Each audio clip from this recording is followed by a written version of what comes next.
Colleagues, it's 2 o'clock.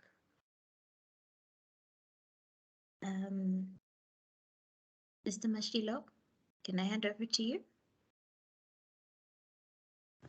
Sure. Thanks, Anita, for. Yeah, I think we should start. Host. Yes. Thanks, Anita, for the sharing. Colleagues, good afternoon and a warm welcome to yet another weekly webinar series that GTAC is doing. Today we are talking about infrastructure, which is our bread and butter. Sorry, bread and butter. And we have Bruce that is going to take us through a presentation. The purpose really is not necessarily to have a question and answer session, but to present to you what our findings were in relation to a research output that we had undertaken, looking at the risks associated with mega infrastructure projects. And what we want to do is, based on the presentation that we are going to make, it is to engage with you in terms of your experiences, your insights and your knowledge, whether these are consistent with what we found as part of this research output. And maybe before we get into the presentation itself, there's a few points that I would just like to raise, 3 or 4 points. And the first one is that, wherever you go, whichever document of government you look at, there must be a line somewhere about the use of infrastructure investments as a lever for higher and more inclusive growth, because that is a key policy aspiration of the government. Whether you look at the National Development Plan, you look at the Economic Reconstruction and Recovery Plan, the New Growth Plan, any kind of plan to grow the economy, there is an infrastructure element in there, right? However, what we also know is that despite this consistency in policy aspirations, infrastructure outcomes have not always given us what we were hoping for. And I think part of it is because undertaking infrastructure development is a lengthy and complex process that is fraught with many obstacles. And part of these obstacles will firstly undermine the value for money, meaning the bang for our buck, where we see that a lot of projects are not done on time, on budget, and sometimes to specifications. The cost effectiveness of the solutions that are being proposed or that are being put on the ground, and their affordability is questionable. We can go into the efficiency of the investments and many other issues that sometimes we don't quite get get right.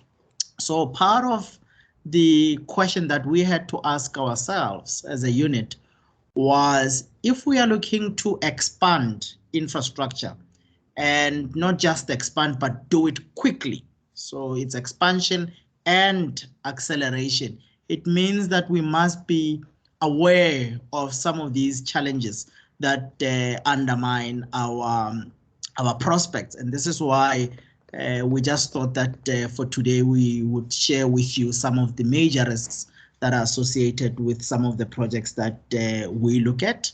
And colleagues, I'm going to hand over to Bruce, who's one of the senior analysts in the Capital Projects Appraisals Unit, and he's going to do a presentation. And I just said to him that I think it should be about 30 minutes, just so that we have sufficient time after that to take question and answers, insights, and key points. Bruce, without much further ado, let me hand over to you. Thanks, Boitumelo, and Anita, and good afternoon, everyone. I'll start. I don't think I need to introduce myself, but I'll do so briefly. My name is Bruce Dzenga. I work in the Capital Projects Appraisal Unit as one of the senior analysts, as already been alluded. So sometime in 2020, myself and Nyeleti were tasked, with this. Were asked to conduct research, on risks associated with mega projects. So we got our hands dirty, and we succeeded in coming up with the report, which is yet to be published. I'm just going to take you through, some of our findings, as already been mentioned in the introductory remarks by Boitumelo Mashilo. How I've structured the presentation is I'm just going to start with the brief introduction, looking mostly at some key definitions, definitions around what is mega infrastructure, and some of the key terminologies. After that, I'm going to venture into the material risks which are associated with mega projects. There are 16 of them in terms of what we found, and they are classified in 3 broad categories. The first one is there are risks which are said to be within the project's control. So those are the risks that you can play around in terms of managing, and there are risks which are classified as being outside of the project's control. So things like political risk, force majeure, and so on. These risks materialize whether or not you do something. And then on the financing side, there are the risks which are associated, which are within a financer's control. So my presentation is going to focus on those 3 broad classifications. I'll conclude my presentation with a talk on the consequences for poor risk management in mega infrastructure projects, and after that, I'm going to take questions and further input into that. So in terms of definitions, there's a definition that has been proposed by Professor Flybeck. He's one gentleman who spent so much time researching risks associated with mega projects. So according to this gentleman, he defines mega projects as large-scale engineering undertakings in sectors such as transport, water supply systems, energy infrastructure, communication systems to provide basic public services for social production, economic development, and the livelihood of the citizens. If we to drill it down to South Africa, there is a definition that is available in the FIPDM, and according to the FIPDM, a mega project should have at least the following characteristics.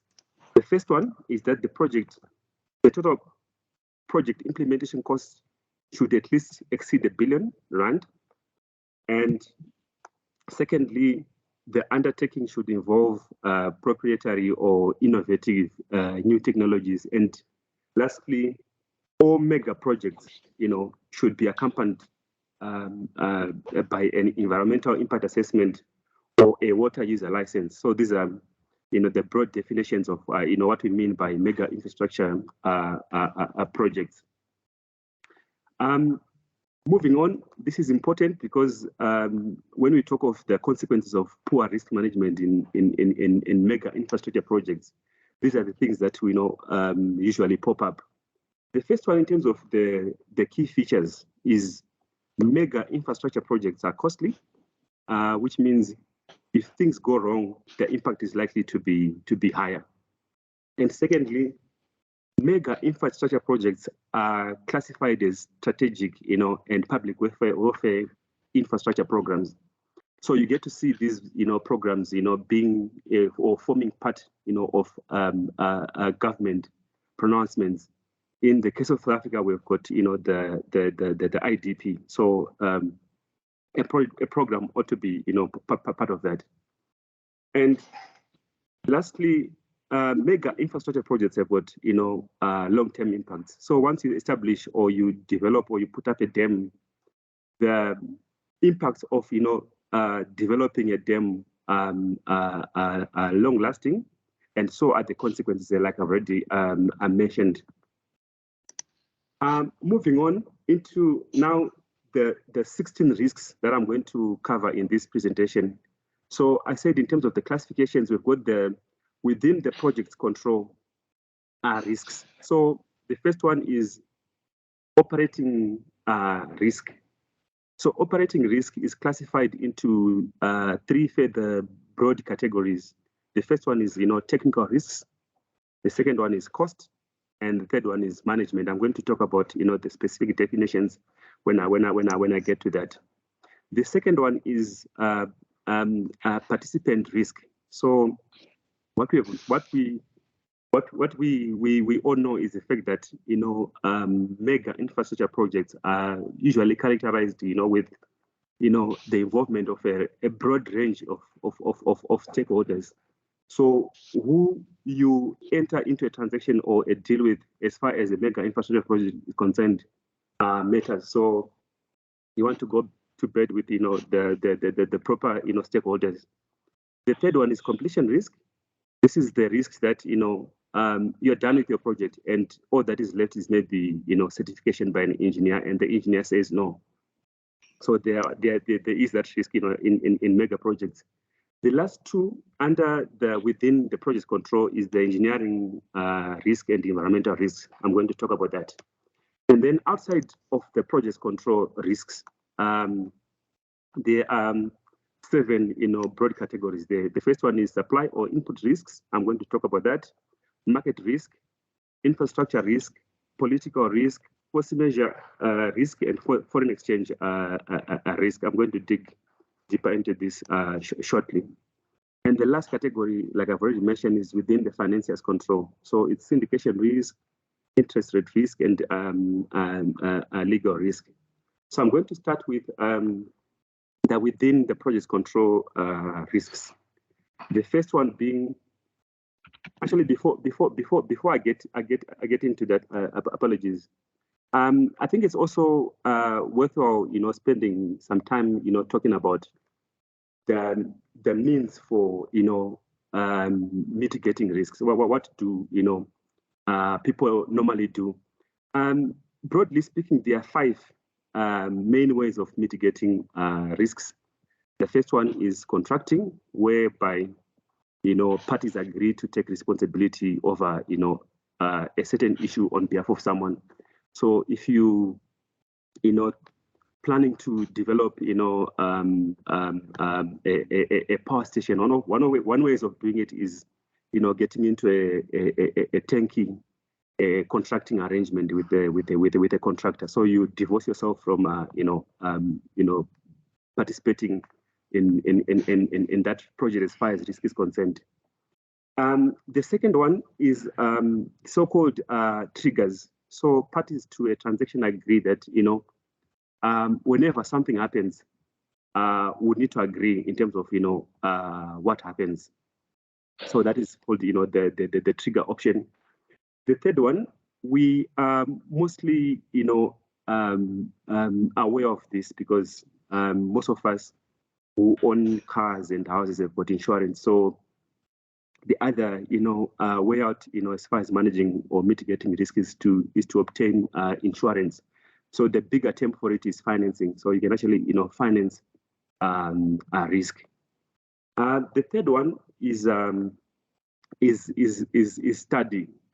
So this is a very interesting one because remember I said there are risks which are not within a sponsor's control, and or you let's say you are venturing into, something, for the first time, and you're not really aware of the risks. So one of the easier way to mitigate, risk as far as, and those kind of undertakings concerned is going back to, previous studies around, what has happened around, as far as that project, that technology is concerned. And the third one is avoidance. So this is, pretty much a straightforward. It's almost like you don't do anything. If I'm to give an example, I personally don't invest in cryptocurrency, so I automatically insulate myself, from risks as far as investments in cryptocurrency is concerned. So sponsors also get to to do that. I'll now jump into the 16 risks. I'm just going to talk through high level on this. So the first component under operating risk is the technical component. So these are risks which are associated with the performance of the chosen technology. So if I'm to give an example, let's say we're talking of a power project. There are various technologies around power or energy infrastructure. There's solar, there's wind, and so on. So if say one chooses to venture into wind, there are technical issues around the wind technology, and the question is, how does one then go about mitigating technical risks, like I've already mentioned. For the technical component, one of the ways is either you can contract the risk, or you can get into a trigger arrangement, or you can finance through the so-called performance bonds. Another easier way to mitigate technical risk, operating risk, is through studies, like I've already mentioned. So this happens through things like independent certification and the use of alternative technologies, or studying technology curves. There are examples around that. Is in South Africa, we're currently experiencing severe load shedding because of unplanned outages. So that's load shedding is a good example of this risk materializing in the context of South Africa. The second component is the cost component. We are all quite aware of this. The general term for the cost component operating risk is cost overruns. So this is the risk that whatever you would have budgeted for project for a project might not be sufficient because of a number of reasons, maybe delays, or inflation, or war in Ukraine, and so on. To mitigate cost overruns risk, there are various strategies. The first one is you can contract the risk through through cost guarantees, or you can enter into a trigger arrangement where you do an economic test, or you can finance the risk through subordination or insurance, like as I already mentioned, or you can enter into a study arrangement where you look at the cost curves. The same will apply if you're opting for the avoided option. In South Africa, the typical or the good examples that we have is the Medupi and Kusile power stations, whereby whatever was budgeted has not been enough in terms of ensuring the project gets completed on time and within budget. We are all aware of most of us in the webinar are aware of this. I want to believe. The third one is the management component. Here we're looking at the capacity of the people behind a project to deliver the project. So you're looking at how competent is the management, and how competent is the team that is being tasked, to run or to implement a project.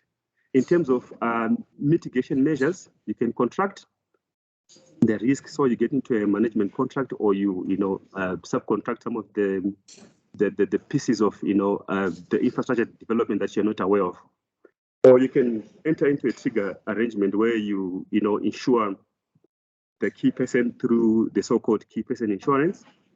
Or the most popular one is personnel screening through study arrangements. Or a good example, of this mitigation strategy is if you are employing an engineer, that person ought to be, certified or, accredited by an engineering body. So that's an easier avenue of ensuring that, you employ an engineer just by simply, referencing to, where that person is certified. Examples, again, I mean, in South Africa, we've seen what's happening, in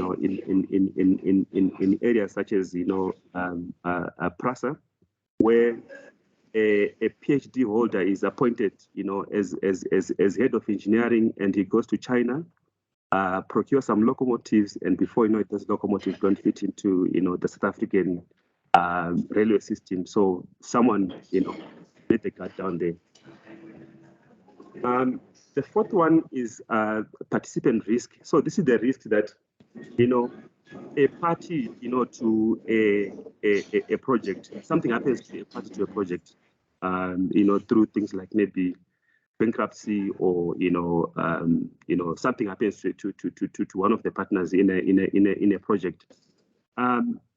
The mitigation strategies there, again, I think the most important ones are, a trigger arrangement, or you can do study arrangements. So you give, bankruptcy, arrangement, or a pre-assignment. A good example is an insurance company to a project may fail to deliver on its obligations due to, poor credit risk ratings, during the time, a project is being developed or during implementation. So what that means is, once you get an insurance company entering into an arrangement, all of a sudden you don't have an insurance company. So that's a typical risk. The fourth one is completion risk. This one is associated with, a project has been developed and you're left with the last mile, which is certification, and you fail at that point. Typical mitigation strategies are, like I've already mentioned, you can contract through tank arrangements. You can trigger. Good examples there are your liquidated damages. You can do, delay in setup insurance, or you can enter into, a force measure. Again, declare force measure as a mitigation strategy. You can finance through, default agreement bonds or guarantees, or you can have, standby facilities for, taking care of, any challenge that you might encounter at the point of, finalizing a project. Or you can enter into study arrangements where, prior to getting into, construction, you get an independent, engineer to almost like pre-test the likelihood of, this project passing, the completion test. A good example is the Medupi-Kusile power stations, whereby after construction and everything had been said and done, what was left was, commissioning. It was discovered that, there were issues with some of the, components, and, some of the things had to be, redone, and, that resulted in, further delays in terms of commissioning the project. And in the process, the project is continued to incur significant cost overruns. The sixth risk pertains to engineering risk. This is also called design risk, and it's common in, the so-called, first of a kind investments, where you're, as a country, maybe you're investing in a nuclear power station for the first time, and you're not really, aware of the blind spots as far as, the engineering is concerned. How do you mitigate that risk? The two most commonly used approaches are, you can get into a triggering arrangement where, you obtain insurance that says if things go wrong as far as engineering is concerned, I have insurance for that. Or you can get into, a study arrangement where you get independent certification prior to, commencing construction. Good examples again is the Medupi and Kusile, power projects, which have, been delayed as a result of, engineering risk materializing. Number 6, I'm just now moving into number 7. I mean, those risks which are outside of, a project's control, or outside, the control of a project sponsor, or even a financier. The most common one, and we mostly aware of this, is the so-called supply, traffic, or reserve risk. Like if you, by way of an example, if you set up a coal mine, a coal mine's lifespan is based, on the amount of, the coal deposits underground. Let's say, by some chance, whoever quantified the amount of, coal underground, got it wrong. You proceed to, set up this multi-billion rand mine, only to discover after 5 years that, you're running out of, the reserves or whatever, you've been mining. And before you know it, you're sitting with, a $1 billion asset producing nothing. So that's a good example. So one of the most popular ways for mitigating this risk is you can contract it through, supply agreements. So you divorce yourself, from, the supply of, whatever it is that you undertaking.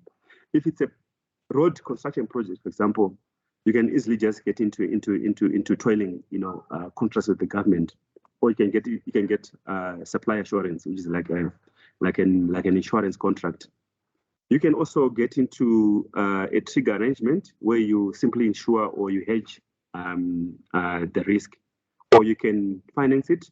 Lastly, and most importantly, I think we have seen this, in so many cases whereby sponsors simply enter into, study arrangements whereby you undertake, supply studies before, really, getting into this. The most popular ones, in very, very large projects, is so-called, exploration programs by, leading petroleum companies like BP, that they're exploring, for gas in Mozambique, exploring for gas in South Africa, and so on. And this, tends to take a lot of time. So I've already provided a very, good example in that. The 8th and most important, risk as far as mega infrastructure projects are concerned is market risk. And market risk has got, 2 components: the price, or the tariff that you're going to, levy on a project is beyond your control, because half the time it's a market force, determined a number. The second component is your volumes, or the demand. Half the time, as a project sponsor, you don't necessarily, you don't really have control over, a demand. So changes in prices or changes in projected volumes over time will have likely, result in a project not, reaching its intended objectives. In terms of mitigating arrangements, there are 5, there are 4 broad ways of doing this. The first one is you can actually just, enter into a contracting arrangement where you, get into sales contracts, or, you can do customer financing and so on. The second one, we've seen this happening in South Africa, as a result of you know, the war in Ukraine and, you know, the, you know, rise in fuel prices, the government has, you know, removed some of the taxes, you know, on the price of fuel. So you can get a tax exemption as a way of, you know, managing price risk, you know, and in the end, you know, managing market risk. The third one is you can enter into a study arrangement where you conduct, you know, studies to ascertain a demand. This also tends to take a lot of time. And the third one, and for the first time I'm talking about you know, this way of mitigating risk, is the avoided one. We've, you know, heard of, you know, the so-called free on board, you know, off-take arrangements, or, you know, take or pay contracting arrangements in the power and energy space. A good example in South Africa is the Gauteng patronage guarantee, which was entered, you know, into between the participants in that project as a way of, you know, managing a price risk and ultimately market risk. The ninth one is infrastructure risk, and this is I've got a very interesting example on this. Another term for infrastructure risk is transport risk. So whilst we have, you know, core reserves in area X, chances are that sometimes it's very difficult, you know, to reach that, you know, area by road or, you know, any other means. Or another good example is you establish that, you know, I can develop a solar power station, you know, in the middle of nowhere in South Africa, and, you know, you get into arrangements with Eskom, and the government agrees to, you know, buy your electricity. When everything has been, you know, done, and you're left with, you know, the connection, Eskom comes and say, we can't really extend our grid to, you know, your power station.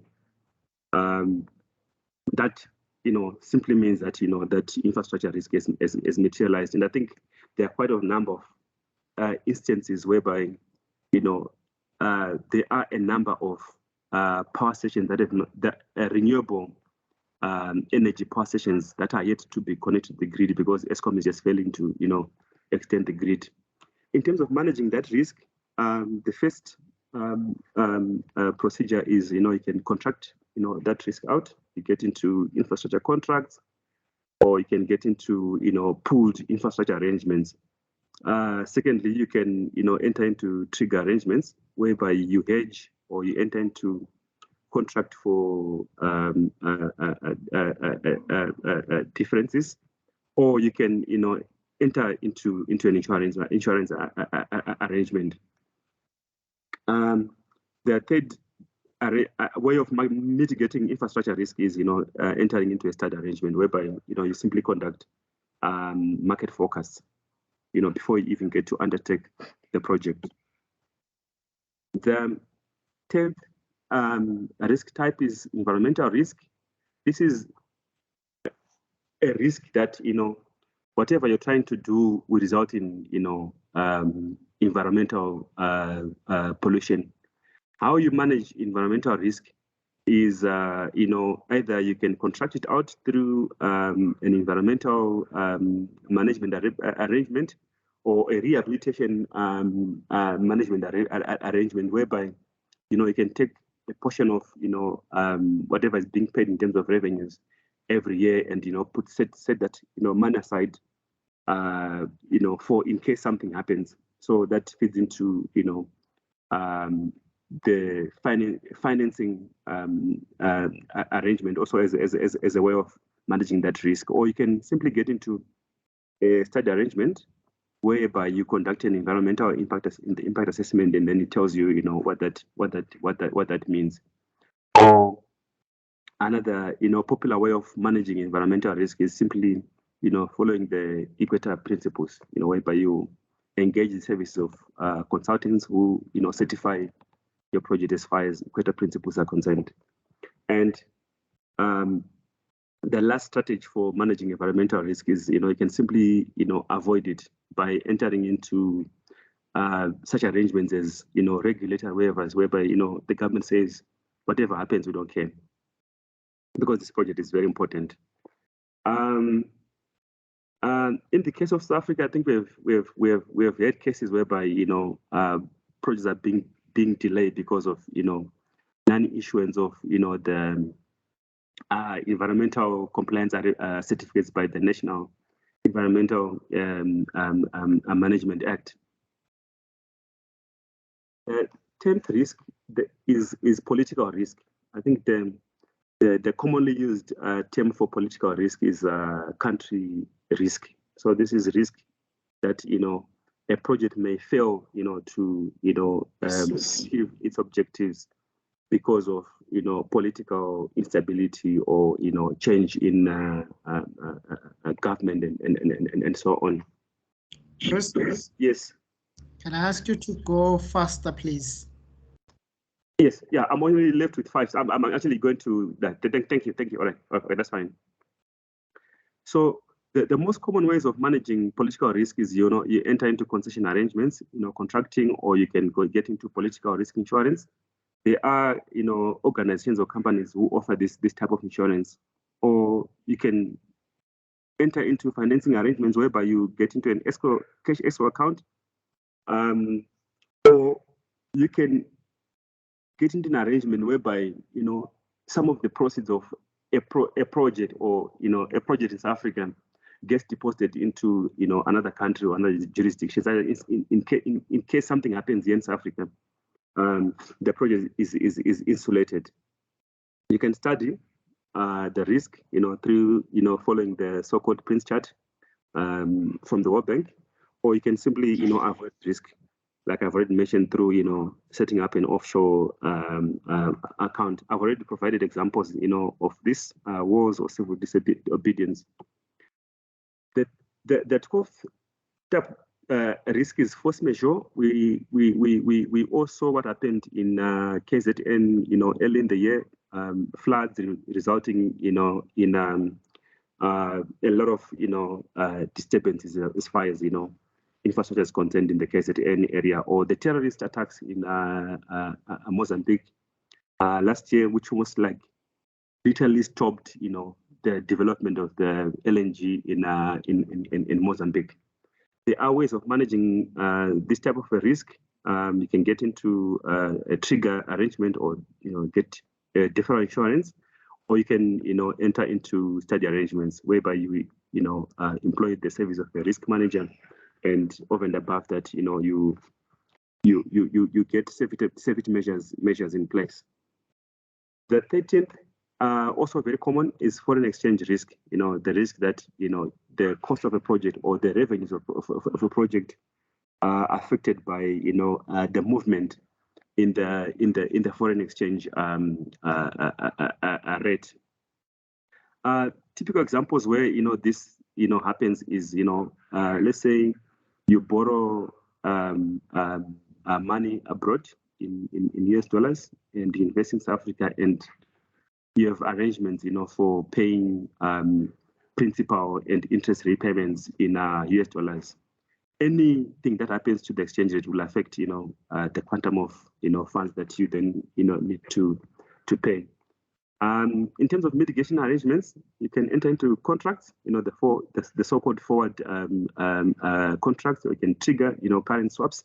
It's a bit complicated, common in organizations like South African Airways and Eskom. Or you can simply avoid that risk through things like natural hedges or commodity lending, or you can even enter into call option arrangements. This is very complicated. And the last 3 risk types are the ones that are within the financier's control. The first one is syndication risk. So in most cases, especially in projects that have a debt component, and they happen to be large projects, there's no single financial institution that can typically finance the entire portion. So what most financial institutions do is that they get into a syndication arrangement whereby 5 or more banks undertake to invest in a project. Unfortunately, if something happens to one of the syndication partners, what that means is the likely outcome is the project will get delayed, or you don't even get to finance the project, resulting in delays. There's an interesting project in China where originally the syndicate had 46 partners, and one of the banks struggled, and by the time the final contracting arrangement was signed, they were sitting with 65 refinancing banks. So you can imagine the amount of delays there. So there are 3 main ways of mitigating these risks. I've already actually spoken about what these mean. So in the case of syndication risk, is either you can contract it out, or you can get into a stud arrangement, or you can simply enter into an arrangement whereby you choose to avoid. Interest rate risk. This is the risk that a project's costs or debt amortization gets affected by movements in the interest rate, in the interest rate or the repo rate. We've seen in South Africa what has happened since the advent of COVID. The changes in the interest rates actually affect the amount of one ends up paying on say home loans. In finance, unfortunately, what happens is every time interest rates rises, the value of a bond declines. And unfortunately, if you look at the amortization schedule, there are 2 ways people normally use to mitigate this risk. Either you can contract it out, or you can enter into a trigger arrangement. The last risk type, which is number 16 within a financier's control, is legal risk. So this is a risk that whilst you are documenting a project documentation, you overlook some of the nitty-gritties or important line items, and before you know it, the project gets delayed because you didn't pay attention whilst the documents were being drafted. That's why you see in most large infrastructure projects, you get to see the participation of international law firms. There are various ways of managing this risk.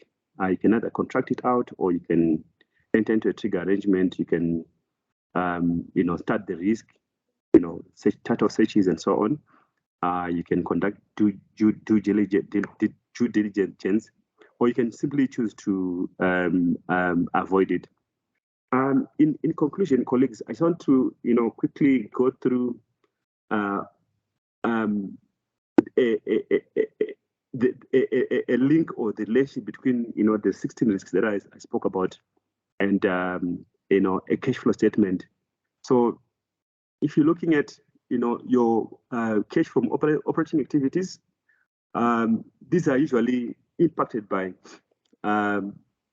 supply or traffic or reserve risk. You don't have the volume, or the demand is 0, or something happens to demand, or you can be affected by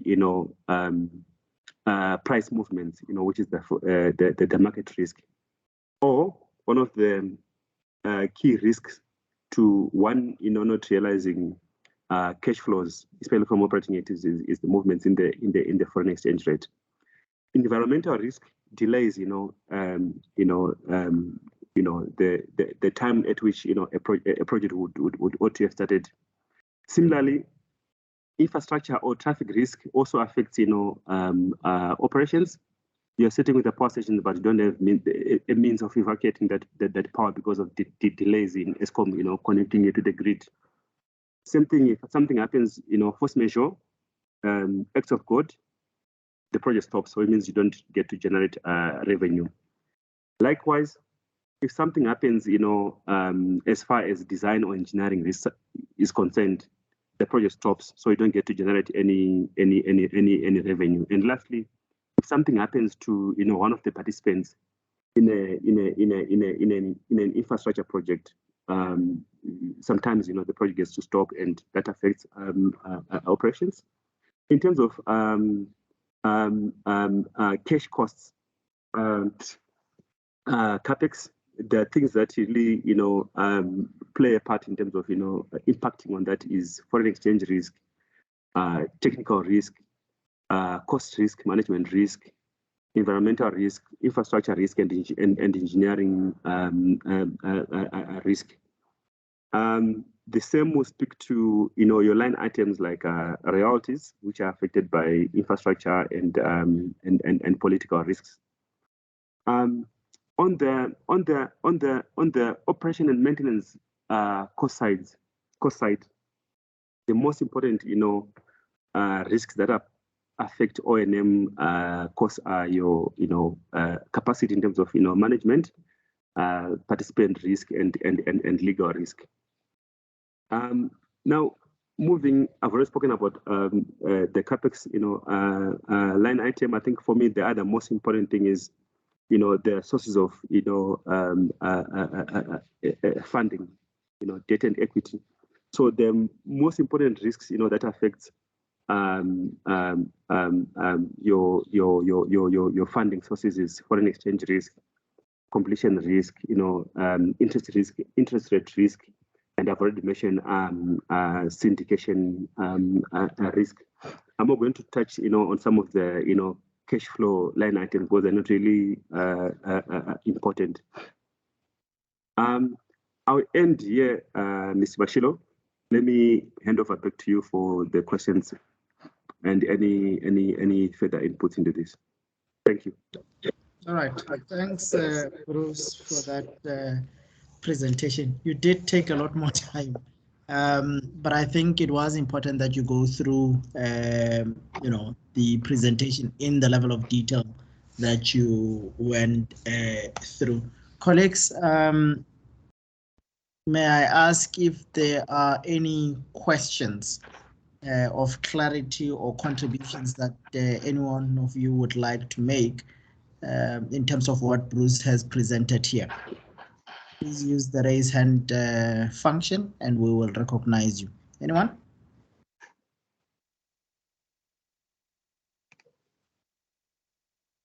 And maybe while people are thinking about their questions, Bruce, one of the things that I've sort of been struggling with is that, when you were going through the presentation, I was asking myself this question. Is it that people don't know about these risks, or is it that people simply don't invest in risk management, and therefore they are as surprised as everybody else is when things go wrong in a project? And I think linked to that is this idea of how exactly do you manage risk? I know that in theory, you can outsource any kind of risk, but that usually comes at a premium. And I often wonder, to say practically, how is it that you would mitigate risk? And I says, if there are people from the PPP unit, maybe they can also make a contribution around, how is it that PPPs are able to allocate risk sufficiently? So appropriately, not sufficiently, appropriately. Bruce? Yes, Mr. Mashilo. I think for the most part, in the public sector, it's mostly to do with capacity issues. I don't think most departments which are involved in infrastructure development have had the chance or have enough, resources for people who really understand, risk management. It's not the case in the private sector. I think there's capacity in the private sector, and in places like the DBSA. You can't be talking to the DBSA, about risk management and mitigation measures. Practically, I think I gave an example, Mr. Mashilo. If you're hiring an analyst, and this analyst says, "I've got a master's from Stellenbosch," what normally happens is you leave everything to HR, right? HR does the screening. Unfortunately, sometimes people don't get, as far as, cross-checking with the university whether that person actually, has a master's degree. They take, that person's, word or fake certificate, and before you're sitting with, incapable individuals, claiming to be engineers and so on. So it happens, in practice, whereby, actually, organizations employ measures to screen,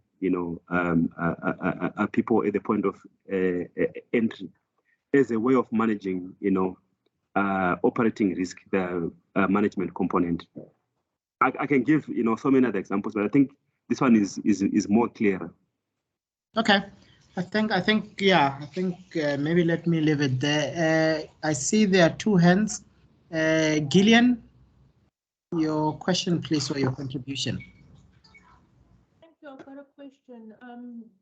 I just wanted to find out, if you do a project in a foreign country, is your risk assessment going to be the same as when you do a project locally? Because we attempted to do a project, a building project in New York that failed miserably. So I'm not sure whether the type of risk that you identify right from the start, whether it's going to be different for a foreign project and a project that you do locally, apart from the currency risk. I'm just talking about the other risks, about how you structure the project in terms of procurement rules versus other countries' procurement rules and so forth. Thank you. All right, thanks, Gillian. Neil? Thank you, Vice Miller. I just want to make a comment on the screening side of it, and I think that it's very important for HR to partner with the business and understand what the business is trying to achieve. So the point is taken in terms of what is it that makes up the successful incumbent, rather than just looking at a basic job description or looking at people's qualifications. So that point is noted. Thank you, Neil, for the comment. Bruce, Bruce, there's a question from Gillian. Can you please respond to it? Yeah. So this study, when we conducted this research, we picked, a lot of, empirical examples from our side. The material that we used was not specific to South Africa. So what we just presented now, is applicable in any jurisdiction. It's not really South African specific. This is how people, look at projects and, project risk in Australia and in America. I hope that answers the question.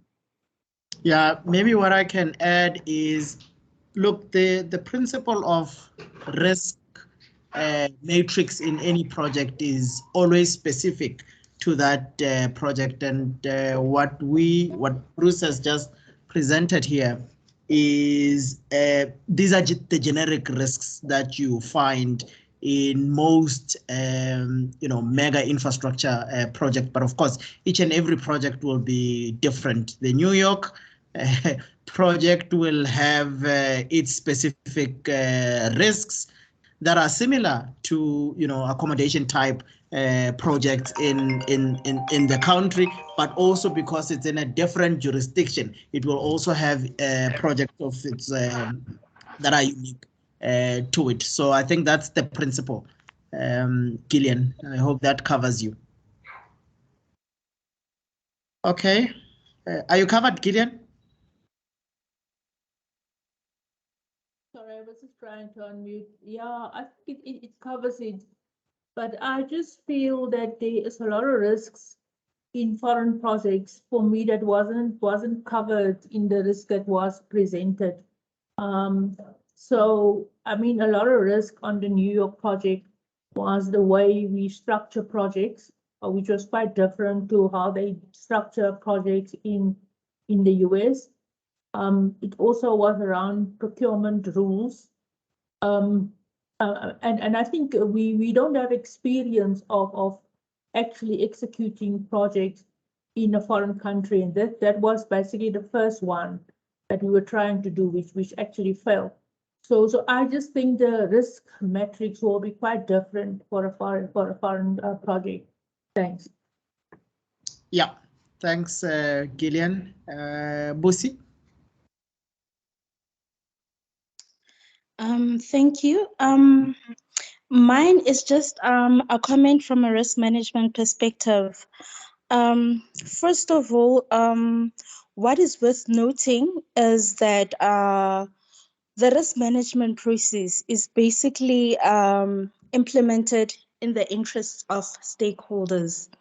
So where you have multiple stakeholders, you'll require each stakeholder to look out for the interests and threats that pertain to them as part of that project, number one. Secondly, I'd like to highlight the fact that risk management in this context with regards to projects requires a multidisciplinary set of expertise. So when it comes to expertise, you'll need more than one based on the expertise that are required for the implementation of that project.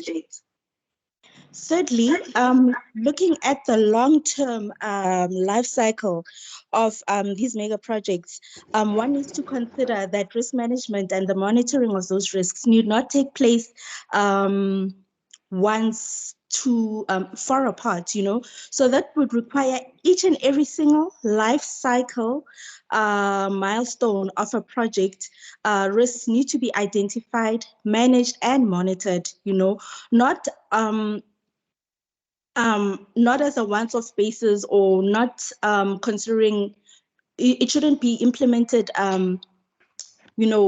with longer lapsing time frames. So on a regular basis throughout the project life cycles, monitoring needs to take place. And then thirdly, I think it would answer also the question of the previous speaker. When one implements risk management, you need to look at the internal as well as the external environment in which the project is taking place. When you look at the internal context, before you start anything, you consider the political landscape, you consider economic climate, you look at the regulatory environment and so forth. And that will be a starting point that will assist you in identifying those risks. It becomes a bit complex.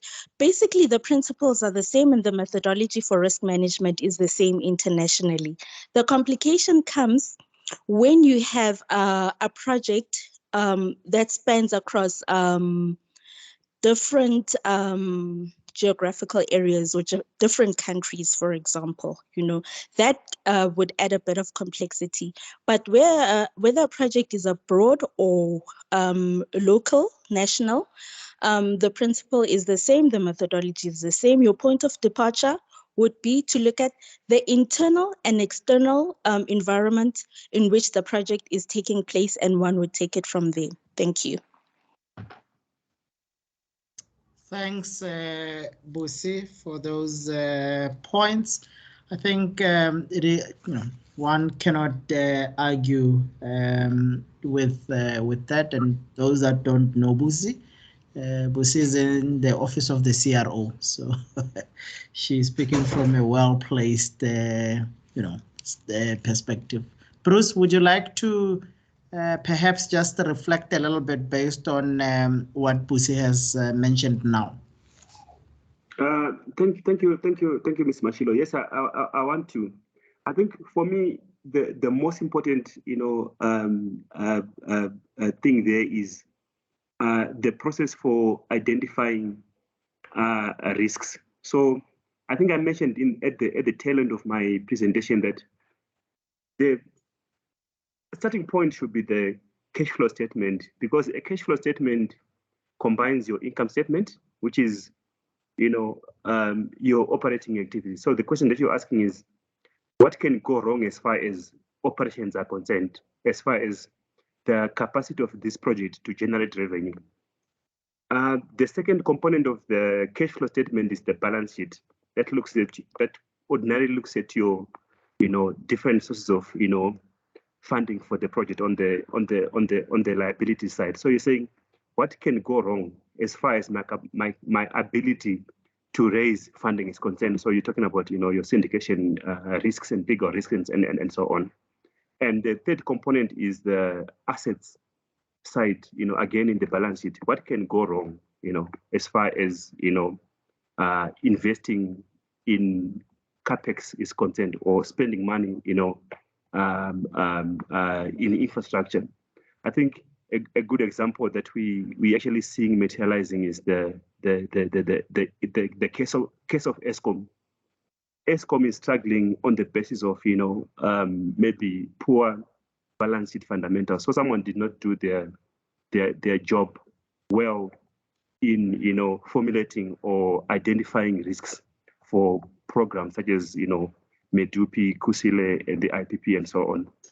So I agree with you, in terms of the rest of the issues that you have raised, especially the one that also says, from whose perspective are you analyzing or trying to identify the risk from? And of course, the monitoring and evaluation has to be part of that. It has to be continuous. Unfortunately, I didn't get to delve into the issues around monitoring and evaluation, because this risk management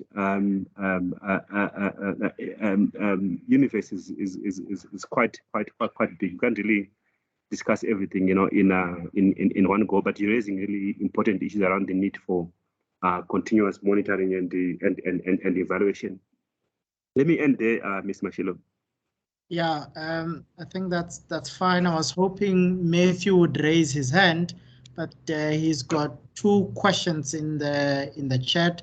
The first one is, do we as a unit use any particular methodology for management of risks? And he makes an example there.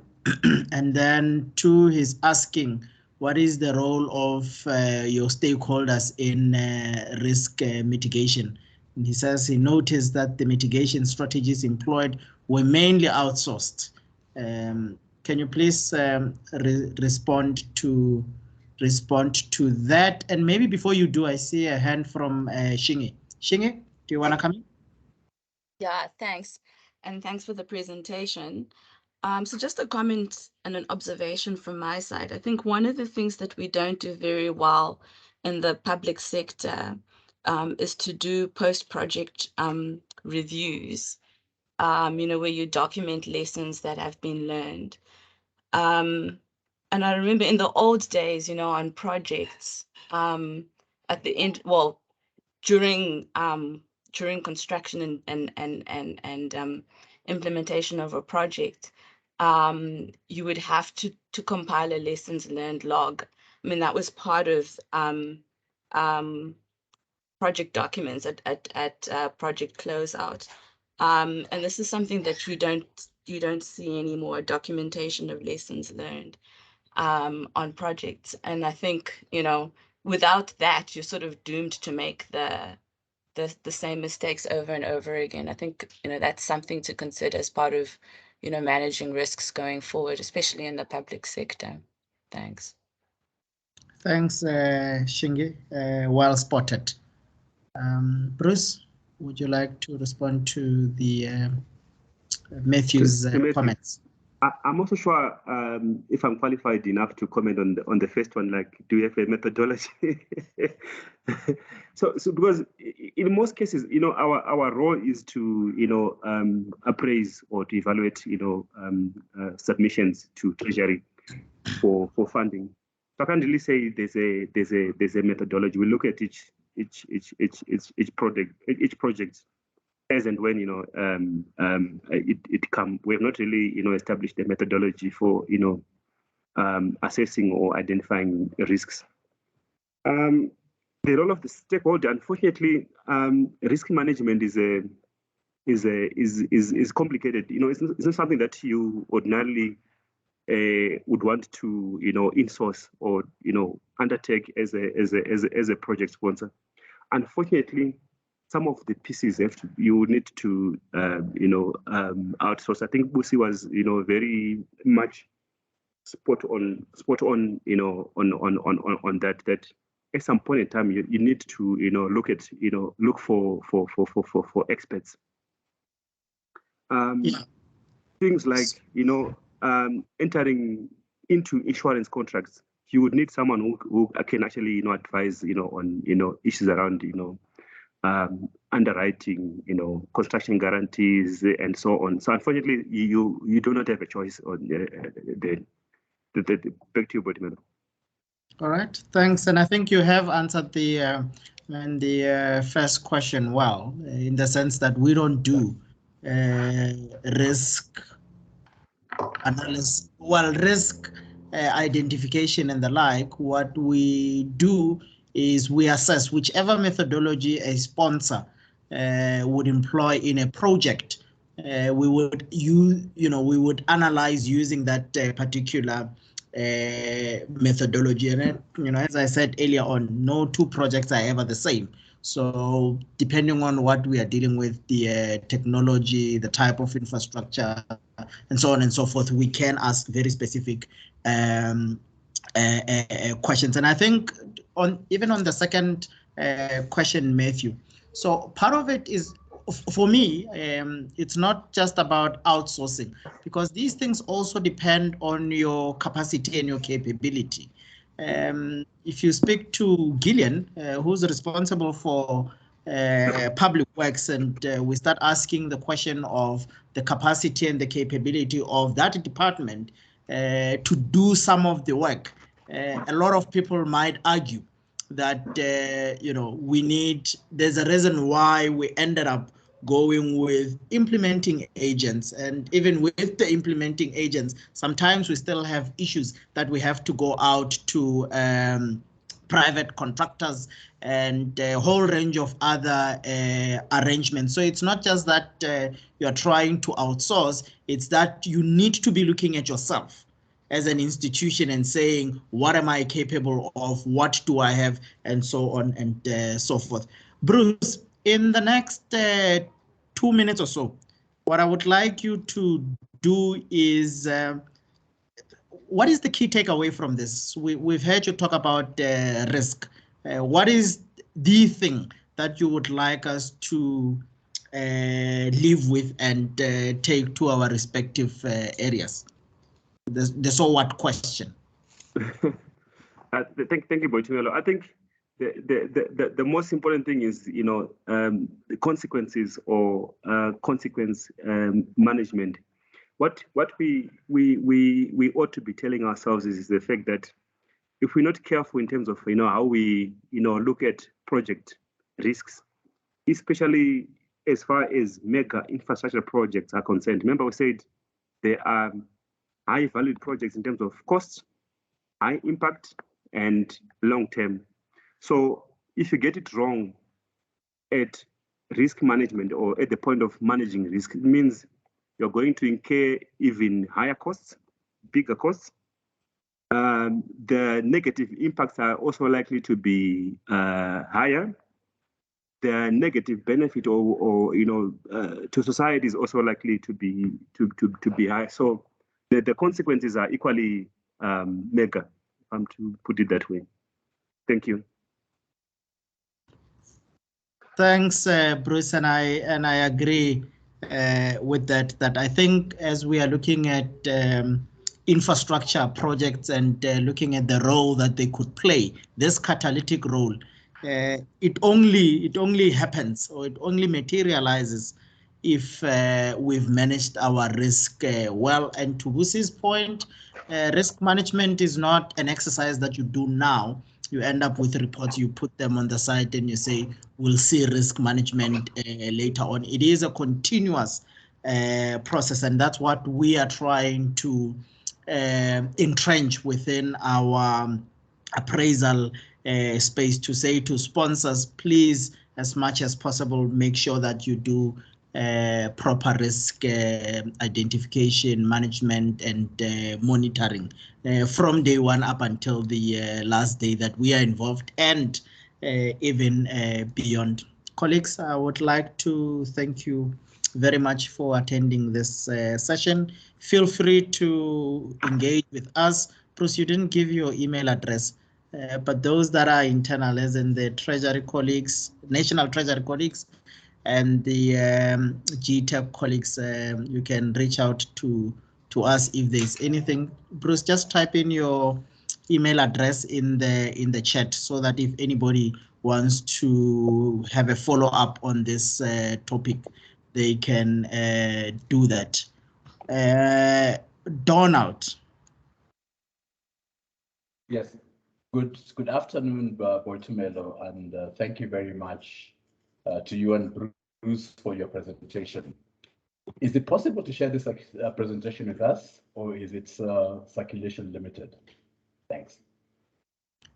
The circulation is not limited. I don't know how we do this. Anita, we'll send the presentation to our comms team, and they'll be able to share it with all the participants. What I would like to encourage you to do is be on the lookout on our website. We will be publishing the actual report that this presentation stems from. So be on the lookout for that. It's a lot more, it has a lot more information than what was presented today. All right, thank you very much, colleagues. Have a lovely weekend, and keep well. Bye-bye for now. Thank you, Mr. Mashilo. And the presentation will be available on the website, on our Knowledge Hub. Okay. Yes. Can anybody and everybody access the Knowledge Hub? Yes, that's correct. They can. Okay. So they're not there. Yeah, that's fine. Then that's where we will put it. Thank you, colleagues. Thank you. Bye-bye. Cheers. Bye-bye.